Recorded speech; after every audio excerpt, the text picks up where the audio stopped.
আসলে প্রথমে আমি নারায়ণগঞ্জ যে জেলা প্রশাসক ইভেন এসপি মহোদয় সবাই মিলে যে এত সুন্দর একটা প্রোগ্রাম করেছে এর জন্য প্রথমেই আমি নারায়ণগঞ্জ জেলা বিএনপির তরফ থেকে ইভেন নারায়ণগঞ্জ চেম্বারের তরফ থেকে আমি প্রথমে ধন্যবাদ জানাই।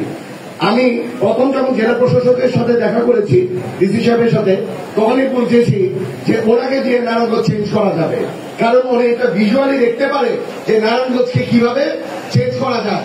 উনি প্রথমে বলেছে যে সোনারগাঁকে যে ঐতিহ্য আছে ঐতিহ্য আনার জন্য ওইখানকার যে জিনিসটা আছে ওইটাকে ফেরত নিয়ে আসবে।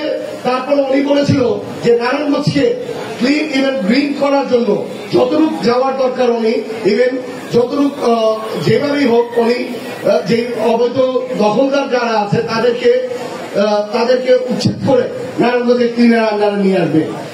আজকে থেকে এই কর্মসূচিটা শুরু হয়েছে।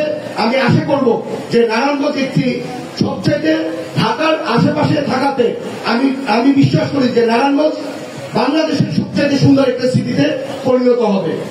আজকে যদি দুঃখের বিষয় যদি আমরা বলি, পৃথিবীর সেকেন্ড ইন দ্য গ্লোবালের ভিতর যে বাংলাদেশ হয়ে গেছে সেকেন্ড তরফ এয়ার পলিউশনের সবচেয়ে খারাপ হিসাবে।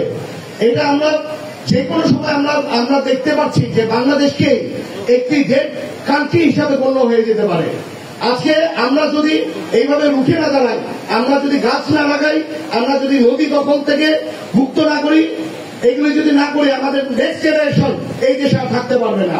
তবে আমরা চেষ্টা করব প্রশাসনকে নিয়ে, আমাদের দলীয় ভাইদের নিয়ে, ইভেন চেম্বারের যারা ব্যবসায়িক ভাই বোনরা আছে সবাই মিলে যাতে নারায়ণগঞ্জকে সারা বাংলাদেশের একটি মডেল ডিস্ট্রিক্ট হিসাবে গণ্য করতে পারি, এই আশা ব্যক্ত রেখে আমার বক্তব্য